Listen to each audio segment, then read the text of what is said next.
Hi, and welcome back to my channel. So, in today's movie review for the month of October, I'm actually going to be reviewing Signs, which isn't really a scary movie. It's like sci-fi alien invasion movie, but it definitely has like suspense elements to it. It's an M. Night Shyamalan movie, so yeah.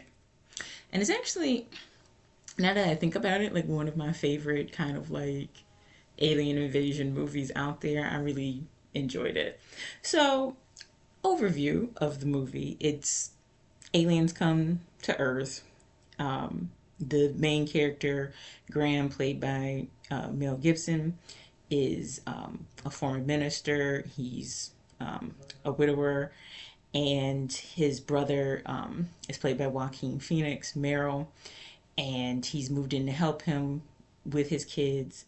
And so, like I said, the aliens have invaded, and in the beginning, the only inclination you get that something is off is crop circles start to appear around the world. And so, Graham lives on a farm, and the opening sequence is his children finding the crop circle. So, already the tone is set for something off the beaten track. And of course, as the movie progresses, you find out that these aliens are malicious and that it's an actual invasion. And one of the themes that I actually liked about it is like throughout the movie, like almost like halfway through the movie, Graham is like doubtful that anything is actually happening. You know, at first he thinks that the crop circle is just like a prank played by some local people in the community. And then when they find out that the crop circles are not just localized to their community, they're globally happening, he still thinks that it's like a hoax. He doesn't really believe it. And at one point, he on the suggestion of one of the police officers in town, he's like, okay, I got to get my mind off of it, get my family's mind off of it. Takes them into town, and he doesn't want to listen to the radio, he doesn't have them watching the news.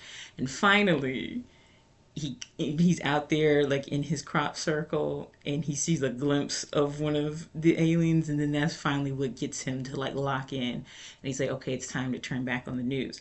And the one thing that I liked about that is it's like you can avoid like the inevitable or like the reality of things for a while, and then eventually you're gonna have to clock in and get back in and believe what you're actually seeing. It, like his character, like you have to understand this is not normal that you have this crop circle and there is something out there. And eventually you have to pay attention. I think that's relevant for the world we're in right now. Like sometimes you just want to like turn off and not pay attention to things, not watch the news, but eventually you're going to have to pay attention. So I'm going to break this down into two parts. One, I want to talk about the sibling relationships depicted in the movie, and then I want to talk about the theme of faith in the movie. So the adult siblings of Graham and Meryl kind of remind me of my older sister and I. Like, just it's interesting because like we're not like super tight, but I do think like in certain situations we see the same thing at the same time and we get it. And in a situation like the one in the movie, if something like weird was happening, like an alien invasion, I feel like we would both like lock in with each other to figure out what was going to go on. And the one scene that cracks me up that kind of reminds me of my sister and me and our experiences is the scene where, again, this is the part where Graham still doesn't really believe that like anything is out of the ordinary. He still thinks it's just like a prank, right? And so he sees this being on top of his barn. He thinks it's like somebody local. So he goes to get his brother, and they do this scene where they're like chasing around the house thinking they're going to corner this person. And the younger brother tells him to curse, which he's like, that's not going to sound natural. He's a minister. It's not going to sound natural if I curse. And there was a time, if that had been me and my sister, it wouldn't have sounded natural if I had cursed. So that's why that scene is just funny to me. And also just the idea of like being in a situation you just don't want to be in, that's like creepy and off the beaten track, and like you have to do it anyway. Because a couple of years ago, actually a while ago, when I was still in grad school. So if you're from the Chicago area, there's this one cemetery where like almost every black person in the city, your family member, at least one family member is buried in this cemetery. And the summer after grad school, there was this whole scandal where people were basically being grave robbers and disturbing the cemetery. Now, my sister hates cemeteries. And at that point, some of my uh, grandmother's relatives were the only ones that were buried out there. But at that point, we didn't know if they had been disturbed. They weren't, thank God. But when we didn't know, my sister, who was pregnant with my nephew at the time, was like, great, now we're gonna have to go out there, and you know I don't like going to cemeteries, and you're gonna have to come with me. And it just so happened like my brother-in-law was out of town, so it was like she was just freaked out at the prospect of us having to go and check out everything. But like I said, thankfully none of our relatives were disturbed. But it's just like that's the type of scenario that my sister and I, like if it was an alien movie, I could see us reacting that same way. Like just things that is like freaky, scary, creepy stuff. We don't do that. But then also, the kids in the movie remind me of my nephew and niece. I have one nephew, one niece. My nephew is older than my niece, and personality wise, they actually kind of act like the kids in the movie. Like the older brother being like protective and kind of like, cerebral, smart, likes to read, all of that type of stuff. But yeah, they definitely have, and they're also very close with each other, like the kids in the movie. So they definitely remind me of that sibling pair in Signs.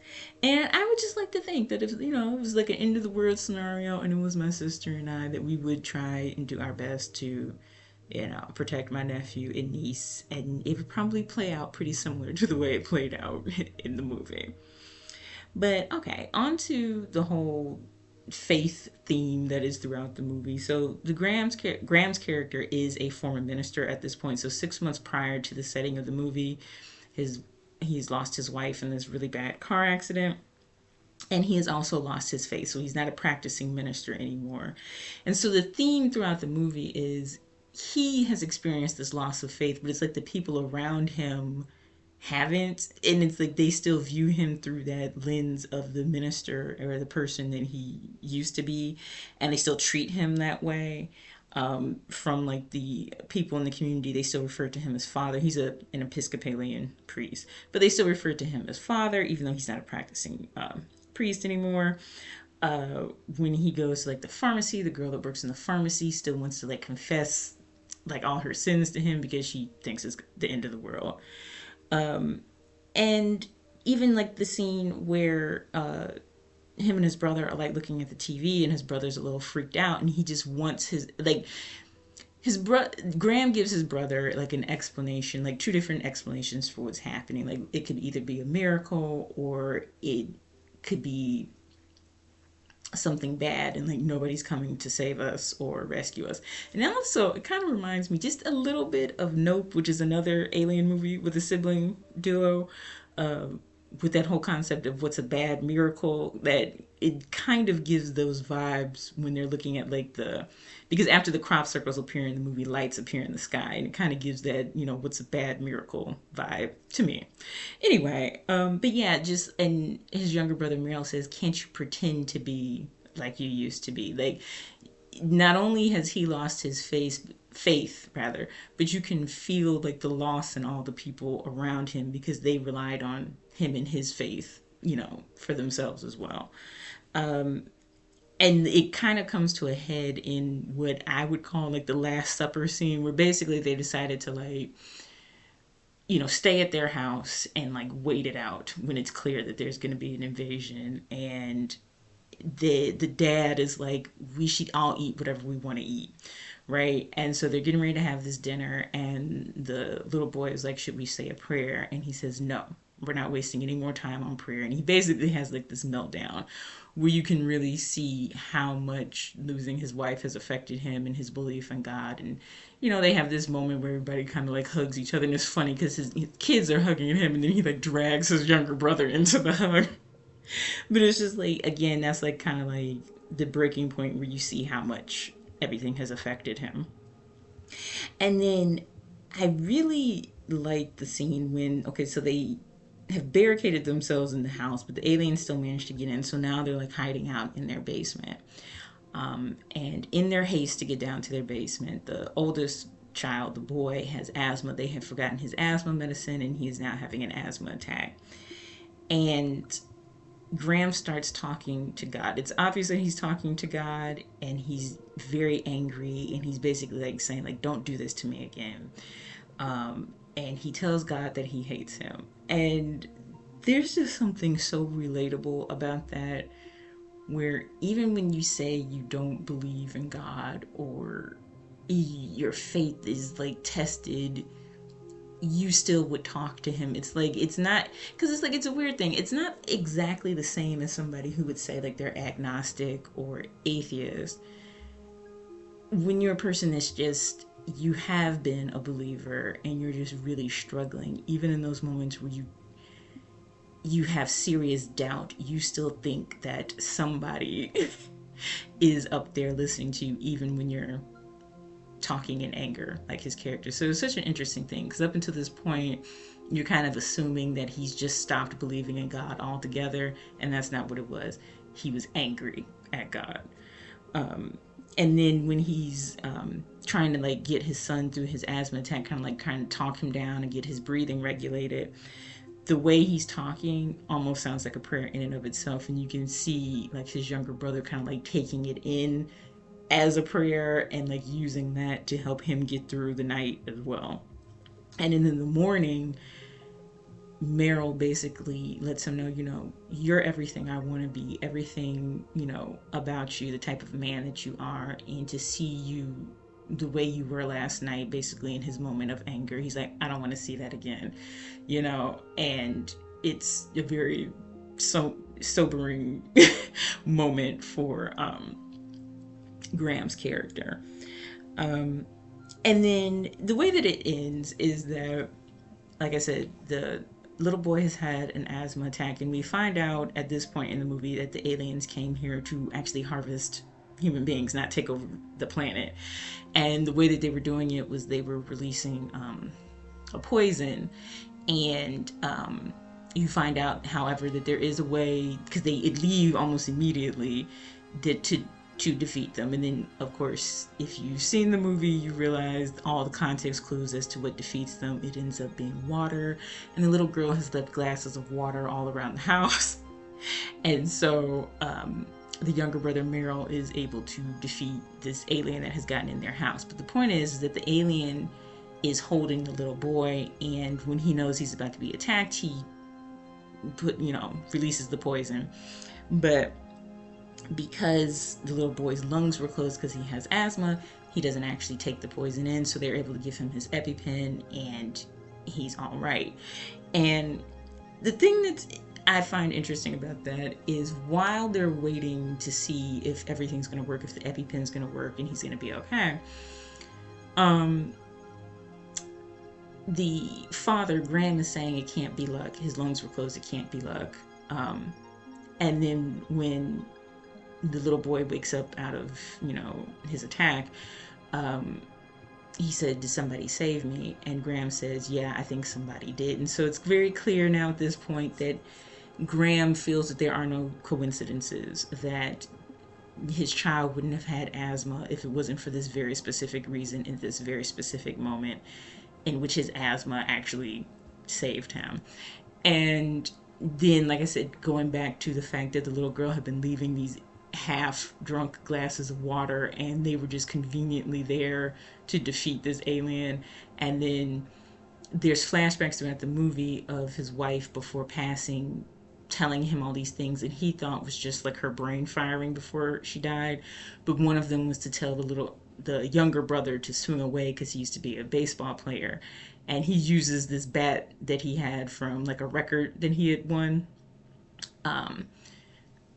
And that's the bat that he uses to, break the glass and spill the water on the alien. And so again, you're given this whole concept that there are no coincidences. And it's very much a Christian type of theology, especially if you've grown up in church, of nothing is by chance. There are no coincidences. Everything happens for a reason. And that's one of those things that is like a very hard theological concept to accept, that things are God's will and that God allows things, because to open yourself up to believing that, you would also have to believe that God allows bad things, i.e., the wife dying, and things like your child having asthma. But you're supposed to kind of accept that God allows these things because He knows more than you do, i.e., He knows aliens are going to invade and they're going to try and kill us with poisonous gas, but because He gave your kid asthma, your kid doesn't die. Now, there are a lot of people who would scoff at that type of theology, but obviously that's the type that the main character kind of buys into, because in the end, at the very end of the movie, you see him back in his ministerial clothing, indicating that he's gotten his faith back. So, an interesting, at least that's how I interpret it, having grown up in the church. Like I said, that whole concept of even the bad things, you still see through that lens of it being God's will, and certainly that's how I interpreted it ending like that, where him saying, it couldn't have been luck, his lungs were closed, that's why he had asthma, and then of course going back to the church. Now, again, sometimes I say I'm not the same kind of Christian that I used to be now. When Signs came out, I was in high school, and so the way that ended with him getting his faith back very much spoke to me, especially because at that point, that was like right before I went to college to study theology. I don't know how I feel about that now. Like, I still like that ending. I still like the idea that, there are no coincidences and that everything happens for a reason, but I do also now open myself up to the understanding that that's not good enough for most people. Like, for some people, you accept that, and that's how you move through life with your faith and your understanding of God. And for other people, that's just not going to cut it. And I get that now, but I just thought that that's interesting, that that's, in my opinion, how that's depicted in the movie. But yeah, it's, Signs is still one of those movies that's very suspenseful. A good alien invasion movie, in my opinion. At that point, M. Night Shyamalan was kind of like struggling, because like Sixth Sense was such a big thing that all of his movies after were being judged by it, and not everybody likes Signs, but I just love the idea, like I said earlier, like in Nope, this idea of like a sibling duo being like in this isolated experience with this otherworldly being and having to handle it on their own just is very interesting to me. But yeah, so that's my review on Signs, and thanks for watching.